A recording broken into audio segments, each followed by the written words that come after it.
बाबा साहब भीमराव अंबेडकर जी एक बार जब Hindu bill pay उन्होंने विरोध किया था, और विरोध किसके लिए किया था? उन्होंने जब विधानसभा में सदस्य, हमारी संसद भवन में सदस्य नियुक्त किए और उन्होंने प्रावधान उस बिल में बनाए, 14 सदस्य बनाए।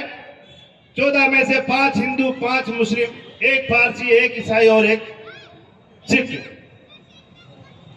लेकिन वो बाबा साहेब भीमराव अंबेडकर जी को पसंद नहीं है।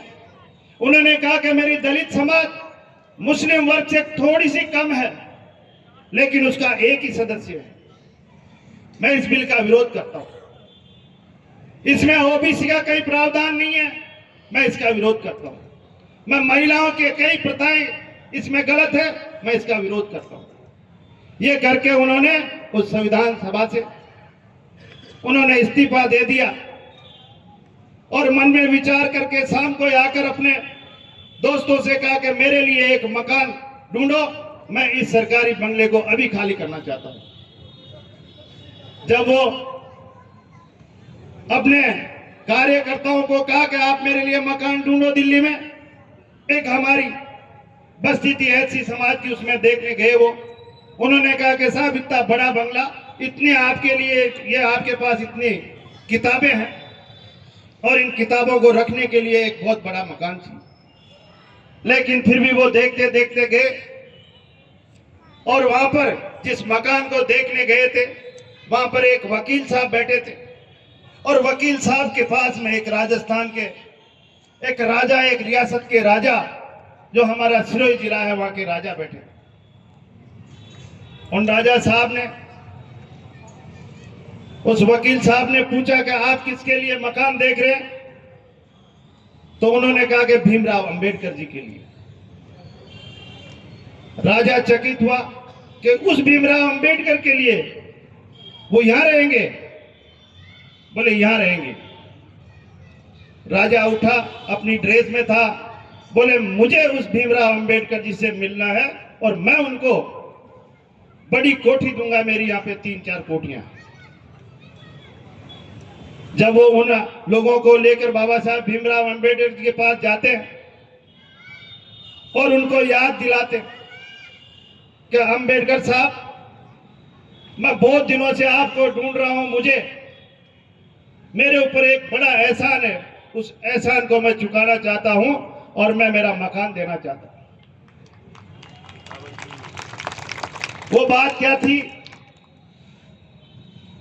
कि बाबा साहेब भीमराव अंबेडकर जी और वो रियासत के राजा जो सिविल ड्रेस में थे उस समय, वो एक जहाज में विदेश यात्रा में जा रहे थे और उनका, राजा जी का एक केस चल रहा था। बैठे बैठे बात हो गई, उनको पता लगा कि मैं वकील हूं, तो उन्होंने कहा कि मेरा एक ये केस चल रहा, वकील साहब इसको देखें। भीमराव अंबेडकर जी उस गाड़ी में, उस हवाई जहाज में बैठे बैठे उस पे ऐसे नोट्स बनाए, उस पूरी फाइल को पढ़ लिए और जब पढ़ने के बाद उनको बताया कि ये केस आप जीत जाओ। तो राजा जी ने कहा कि ये केस मेरा आप लड़ लो। आप क्या करते हैं? भीमराव अंबेडकर जी ने पूछा कि मैं एक रियासत का राजा हूं।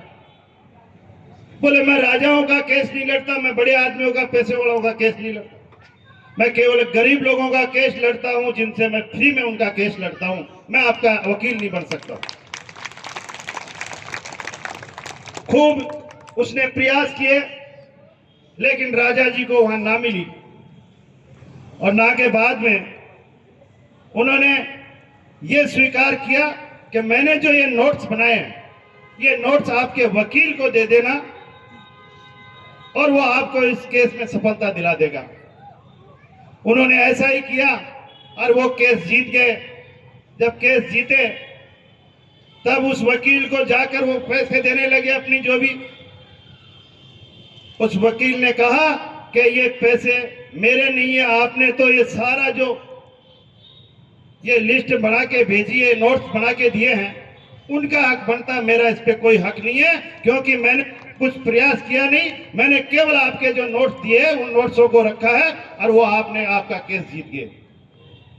जब बाबा साहेब भीमराव अंबेडकर जी ने उन नोट्सों के आधार पर वो केस जितवा दिया, तो उन्होंने याद दिलाई भीमराव अंबेडकर जी को कि यह बात यह थी कि उन केसों से, उस केस में मैं आपके एहसान के तले दबाऊं। तो फिर बाबा साहेब भीमराव अंबेडकर जी को वो 26 नंबर बंगला, जो आज एक परिनिर्वाण भवन वहां दिल्ली में बना हुआ है, वो उनके बंगले पे है और उन्होंने ये बंगला दिया। इसलिए ये राजस्थान से भी जुड़ी हुई कथा है बाबा साहेब भीमराव अंबेडकर जी की।